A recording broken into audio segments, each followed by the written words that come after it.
kung dumadaan sa butas ng karayom ang ating mga OFWs bago sila makapunta ng bansa sa kanilang deployment, sana ganun din po yung mga employer na sasalo. Sana po ma-check din kanilang record.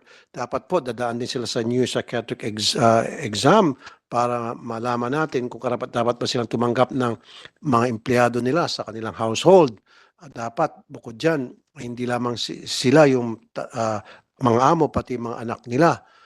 Things like that. So, yung bubay nasunod na. Sa ngayon kasi, kahit na siguro may example lang to, may topak sa ulo na employer sa Saudi Arabia, pwedeng tumanggap ng OFW and then after a week, magreklamo ng OFW dahil siya binugbog, ginahasa, binastos, etc. That is the reason why is this happening, these abuses being committed on a regular basis. So dapat meron tayong patakaran na lahat ng mga pupunta ng ating OFW na